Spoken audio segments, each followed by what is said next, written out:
Second semester math का है chapter लघुत्तम समापवर्त। लघुत्तम समापवर्त तथा महत्तम समापवर्त, भाज्य तथा अभाज्य गुणनखंड के बारे में आप लोग को हम आज बताएंगे। तो पहला स्टेप है गुणनखंड। क्या है पहला स्टेप? गुणनखंड। पहले गुणनखंड के बारे में हम जानते हैं। गुणनखंड किसे कहते हैं?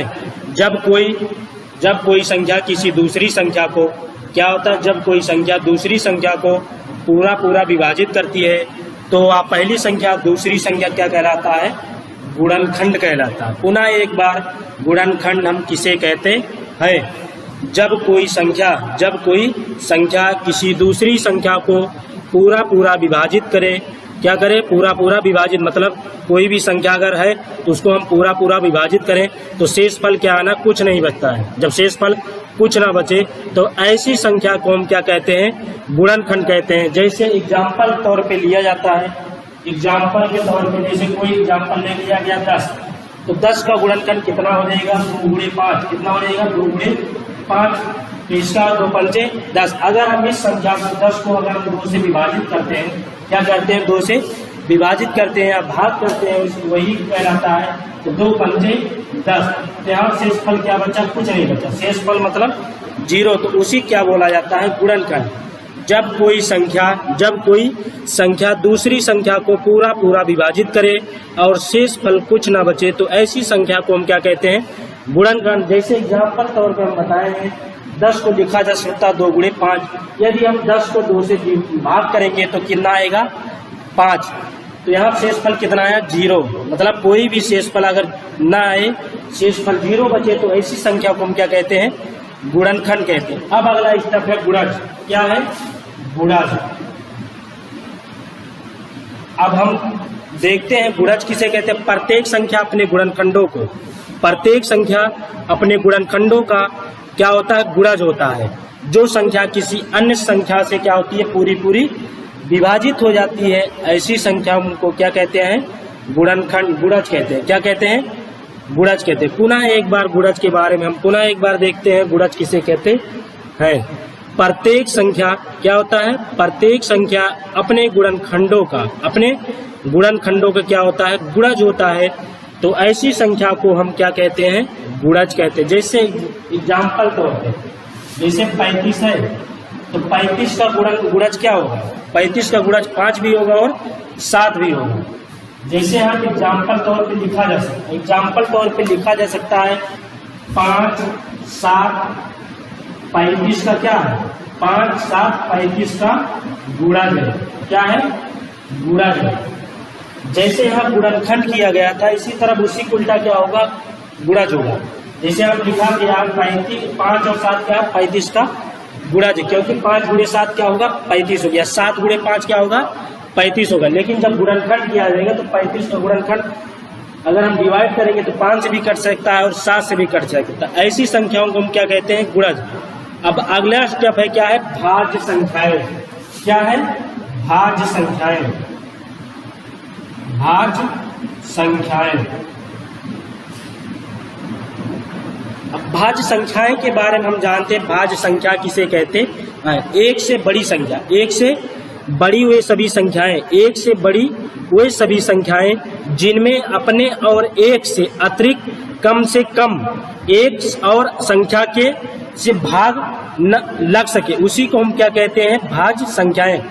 ऐसी संख्याएं जिनमें अपने स्वयं संख्या से और अन्य दूसरी संख्या जैसे 2, 4, 6, 8, 9, 10 आदि ये सब क्या होती है? एक से स्वयं से कट जाए, ऐसी संख्याओं को हम क्या कहते हैं? भाज्य संख्याएं। भाज्य संख्याएं क्या होती है? एक से बड़ी। इसका परिभाषा लिखा जा सकता है एक से बड़ी वे सभी भाज्य संख्याएं, वे सभी क्या होंगी? संख्याएं, वे सभी संख्याएं जो एक के अतिरिक्त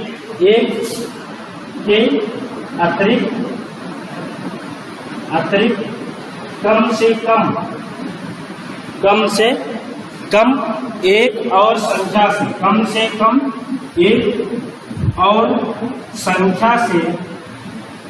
भाग की जाए उन्हीं संख्याओं को भाज्य संख्या कहते हैं। क्या कहते हैं? भाज्य संख्या कहते हैं। पुनः एक बार हम भाज्य संख्या के बारे में जानते हैं। एक से बड़ी वे सभी संख्याएं जिनमें स्वयं और एक के अतिरिक्त कम से कम एक और अन्य संख्याओं से भाग की जा सकती हैं, उन्हीं संख्याओं को हम क्या कहते हैं? भाज्य संख्याएं। एग्जाम्पल तौर पे जैसे मान लिया जाएगा 2, 4, 6, 8, 9, 10, क्योंकि दो से भी कट सकता है, एक से भी कटता है। ऐसी संख्याओं में क्या कहते हैं? भाज्य संख्याएं कहते हैं। अगला स्टेप है आप लोग का लघुत्तम समापवर्तक। क्या है? लघुत्तम समापवर्तक। अब लघुत्तम समापवर्तक के बारे में जानते हैं। मतलब लासा किसे कहते हैं? तो लासम क्या होता है? वह छोटी से छोटी संख्या, वह छोटी से छोटी संख्या जो उन्दी हुई संख्याओं को क्या होता है? पूरा विभाजित करता है। तो ऐसी संख्याओं को हम क्या कहते हैं? लासा कहते हैं। क्या कहते हैं? लासा, जिसका लासा का पूरा नाम है लघुत्तम समापवर्तक। पुनः एक बार लासा के बारे में जानते हैं। वह छोटी सी छोटी संख्या, वह छोटी सी छोटी संख्या जो उन्दी हुई संख्याओं का क्या होता है? पूरा विभाजित करता है। उसी संख्याओं को हम क्या कहते हैं? लासा कहते हैं। लासा मतलब लघुत्तम समापवर्तक। जैसे एग्जाम्पल तौर पे ले लिया गया यहाँ पर 9, 18, 12। 9, 18, 12 का लासा ज्ञात करना है। क्या ज्ञात करना है? 9, 18, 12 का हमें लघुत्तम समापवर्त बताना है। क्या बताना है? लघुत्तम समापवर्त। 9, 18, 12 का लासा निकालेंगे तो यहाँ खुलेगा 9। किससे पहले आप छोटी सी छोटी संख्या की कह रहा है। पहले हम परिभाषा के अंतर्गत हम जानते हैं वह छोटी सी छोटी संख्या, वह छोटी से छोटी संख्या जो उन्दी हुई संख्याओं को पूरा विभाजित करता है। तो यहाँ छोटी सी छोटी संख्या पहले यहाँ संख्या 2 लिया जाएगा। 2 9 से तो 9 2 से कटेगा नहीं, तो 9 से निकाल लिया जाएगा। फिर 18 क्या होता है? 2 से कट जाता है, तो 2 9 18।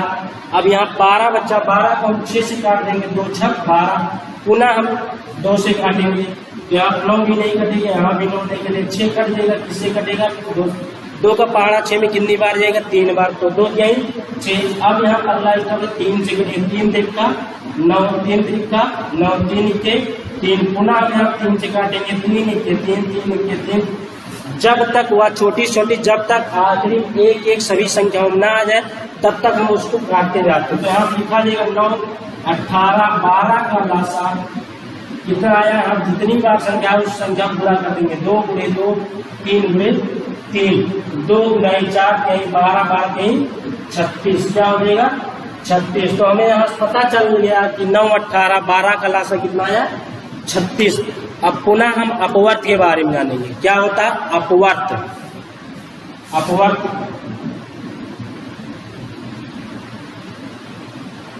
अपवर्त किसे कहते हैं? तो ऐसी छोटी संख्या जो भी छोटी संख्या दिया रहेगा उसको हम गुणज के रूप में आगे उसको हम बढ़ाते जाते हैं। तो ऐसी संख्याओं को हम क्या कहते हैं? अपवर्त कहते हैं। ऐसी छोटी संख्या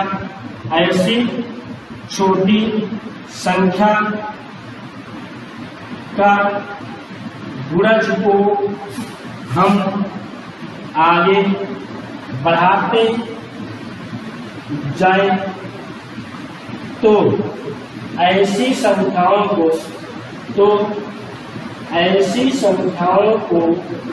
हम अपवर्त कहते हैं। क्या कहते हैं? अपवर्त। जैसे आप एग्जाम्पल तौर पे ले लिया गया, एग्जाम्पल तौर पे कोई संख्या दे, जैसे 2 का अपवर्त बताइए। 2 का अपवर्त कितना होगा? तो 2 का अपवर्त जैसे हम लिख सकते हैं 2, 4, 6, 8, 10 डाट करके छोड़ सकते हैं। इसी तरह 3 का अपवर्त तो 3 का अपवर्त यहाँ कितना हो गया? 3, 6, 9, 12, 15 डाट। उसे क्या बोला जाता है? अपवर्त बोला जाता है। क्या बोला जाता है? अपवर्त बोला जाता है। पुनः आगे हम इसी अपवर्त के द्वारा हम आप लोग को लासा बताएंगे। जैसे हम 9, 18, 12 का लासा बताए, हम इसी संख्या को हम अपवर्त द्वारा लासा बताएंगे। जैसे हम दिया है 9, 18, 12 का अपवर्त द्वारा अपवर्त लिखकर लासा ज्ञात कीजिए। लासा जैसे हम डायरेक्ट बताए थे, जैसे आप लासा तो हम सिंपल भी बताए थे। 9, 18, 12 का लासा कितना आया था? 36। तो हम 9, 18, 12 का अपवर्त को लिखकर, मतलब अगली संख्या जैसे 9 का हो गया 9, 18, 27, 36, 54 डाट डाट करके छोड़ देंगे। तो इनमें संख्याओं के द्वारा हम लासा ज्ञात करेंगे। जैसे यहाँ 9 है, जैसे यहाँ क्या है 9 है, तो 9 का अपवर्त कितना हो जाएगा? यहाँ 9 का अपवर्त हो जाएगा 9, 18, 27, 36, 54 डाट डाट कर हम 54 तक लिखते हैं। 5 संख्या लिख रहे, आगे भी लिखा जा सकता है। इसी तरह 18 का लिखेंगे 18, 36, 54, 72। अब यहाँ पर हम 12 भी लिखेंगे। किसका लिखेंगे? 12 का अपवर्त लिखेंगे। यहाँ पर 12, 24, 36, 48 डाट। तो अभी हम बताए हैं कि लासा किसे कहते हैं कि जो भी संख्या रहेगा उन सब संख्याओं का छोटी से छोटी संख्या, छोटी से छोटी संख्या। तो यहाँ सबसे छोटा अपवर्त क्या है? अपवर्त मतलब तीनों संख्या, क्योंकि 9, 18, 12 दिया है। 9, 18, 12 जब दिया है तो इसमें सबसे छोटी संख्या तीनों मिलना चाहिए। तो 36 तीनों संख्या मिल रहा है। 36 क्या मिल रहा है? तीनों संख्या मिल रहा है। तो यहाँ लिखा जाएगा सबसे छोटी अपवर्त, सबसे छोटी अपवर्त संख्या क्या है? 36 है। क्या है? 36 है। तो इसलिए लघुत्तम समापवर्त कितना होगा? 36 होगा। ये तो सिंपल भी हम लासा ज्ञात किए थे। अब इसको हम किसके द्वारा? अपवर्त द्वारा ज्ञात किए थे। क्या ज्ञात किए थे? ज्ञात कीजिए। इसी तरह हम जैसे कोई भी संख्या रहेगा तो उन संख्याओं को हम लासा ज्ञात कर सकते हैं। पुनः हम एक एग्जाम्पल दूसरा लेते हैं यहाँ पर। जैसे आप दूसरा एग्जाम्पल ले लिया गया, आपकी तरह एग्जाम्पल दूसरा ले लिया गया 20, 24, 25। 20, 24, 25। 20, 24, 25 का हम लासा लेंगे। क्या लेंगे? 20, 24 या केवल 20, 24। 20, 24 का हमें लासा लेना है यहाँ पर। तो पहले सिंपल भी हम निकालेंगे। सिंपल भी जैसे 20, 24 का याद करना है, क्या? लासा याद करना। ये तो सिंपल भी हम निकाल रहे हैं। तो 20, 24 हम किससे काटेंगे? पहले 2 से, छोटी से छोटी संख्या से हम काटेंगे। पहले 2 दाम का 20, यहाँ हो गया 12। फिर 2 से काटा जाएगा, 2 का 10, 2 6, 12। अब यहाँ 2 से फिर काटा जाएगा 5, 3। अब यहाँ 3 से कटेगा 5, 1। फिर यहाँ 5 से कटेगा 1, 1। तो यहाँ 20, 24 का लघुत्तम समापवर्त यहाँ कितना है? 2 गुणे 2 गुणे 2 गुणे 3 गुणे 5। 2 गुना 4 गुना 8, 24। 24 पंजे कितना होता है? 120। जैसे आप सिंपल तरीका है 120 पता हो गया। अब इसी हम 20, 24 का अपवर्त द्वारा ज्ञात करेंगे। क्या ज्ञात करेंगे? अपवर्त द्वारा। जैसे यहाँ ये तो दूसरी विधि होगी, यहाँ सेकंड विधि। ये तो पहली विधि होगी। कौन सी विधि होगी? फर्स्ट विधि। अब हम यहाँ दूसरी विधि द्वारा बताएंगे आप लोग को लासा। जैसे यहाँ लासा सिंपल विधि निकाला गया था 20, 24 का अपवर्त द्वारा लासा, अपवर्त द्वारा लासा ज्ञात करना। क्या ज्ञात करना? अपवर्त द्वारा लासा ज्ञात करना है। तो पहले आप 20 का अपवर्त ज्ञात करेंगे। क्या ज्ञात करेंगे? 20 का अपवर्त। तो 20 का अपवर्त हो जाएगा 20, 40, 60, 80, 100, 120। क्या हो जाएगा? 120। अब 24 का निकालेंगे। 24 का अपवर्त हो जाएगा यहाँ पर।